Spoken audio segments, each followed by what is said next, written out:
एक सफेद कपड़ा लीजिए, इसे उसमें रख दीजिए। लगभग 6 से 8 घंटों के लिए इसे पानी में भिगो दीजिए। उसके बाद इसे एक कपड़े में बांधकर रख दीजिए। लगभग 3 दिनों में ये अंकुरित हो जाएगी। अंकुरित होने पर आप इसे कच्ची खा सकते हैं। अगर ये बीज से लगभग आधी इंच बाहर आ गई है तो आप इसे कच्ची खा सकते हैं। खाने से शरीर में गर्मी पैदा होगी। अगर आपको लगे कि ये बहुत ज्यादा गर्मी पैदा कर रहा है, आपको कैसे पता चलेगा कि गर्मी बहुत ज्यादा है? आप पाएंगे कि आपकी आंखों के गोलक गर्म हैं, या आप पेशाब करना चाहेंगे। पेशाब भरा हुआ है पर वो बाहर नहीं आएगा।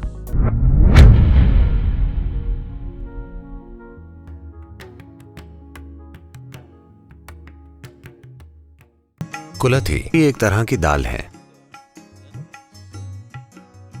ये इस धरती की सबसे ज्यादा प्रोटीन वाली दाल है। ये बहुत शक्तिशाली है। इसी कारण रेस के घोड़ों को यह दाल खिलाई जाती है।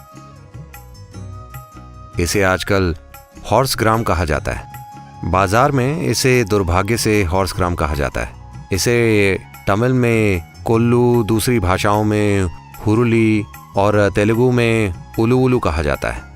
तो ये बहुत अच्छी चीज है।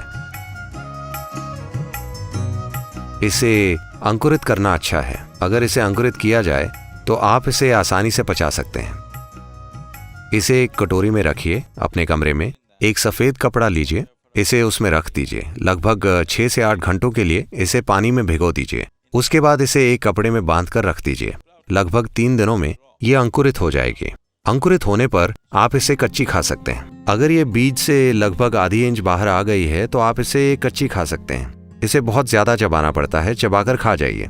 ये बहुत अच्छी है। अब ये शरीर में गर्मी बढ़ाएगी। आज सूरज चढ़ा हुआ है और मान लीजिए आप कोल्लू पीते हैं या खाते हैं और आपको बहुत ज्यादा गर्मी महसूस होती है, तो आपको मूंग खाकर इसे संतुलित करना चाहिए। अंकुरित मूंग सिस्टम को ठंडा करते हैं।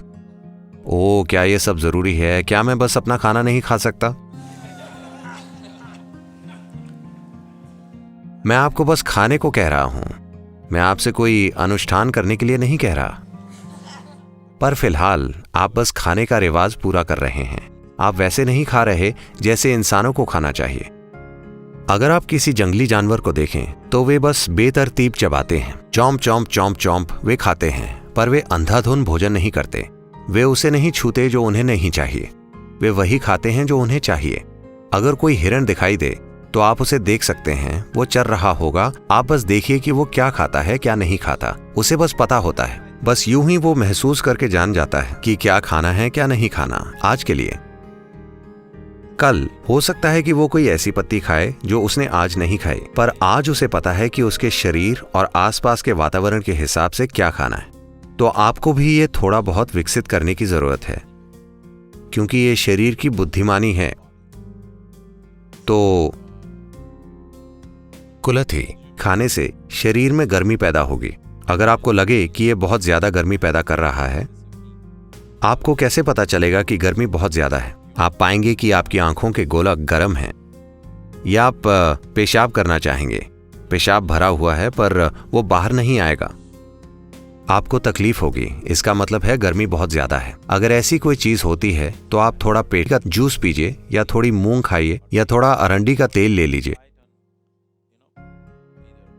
और नाभि पे, अनहद पे, विशुद्धि पे, इस जगह और कानों के पीछे ये 2 स्थान अगर आप लगाते हैं तो तुरंत 5 मिनट के अंदर सिस्टम ठंडा हो जाएगा। बाथरूम में जाइए, सब कुछ बिना प्रयास के हो जाएगा।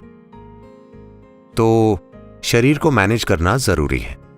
अभी भी आप मैनेज किए जा रहे हैं, पर अगर आप सचेतन रूप से ऐसा करते हैं तो ये बेहतर काम करेगा। ये इतना सरल है। अगर आप अपने सिस्टम को एक ऊंचे आयाम में इस्तेमाल करना चाहते हैं Then you have to watch it. तो आपको ध्यान देना होगा। किसी तरह जियो और मर जाओ, तो फिर कोई फर्क नहीं पड़ता। जो चाहे खाइए। क्या फर्क पड़ता है? अगर आप कचरा भी खाते हैं तब भी आप जिएंगे। पर ध्यान से खाना और देखना कि शरीर को क्या चाहिए, ये शरीर को कई तरीकों से सक्षम बना देगा। चेतना से मैनेज करना है। सेहत के लिए पागल होना नहीं है।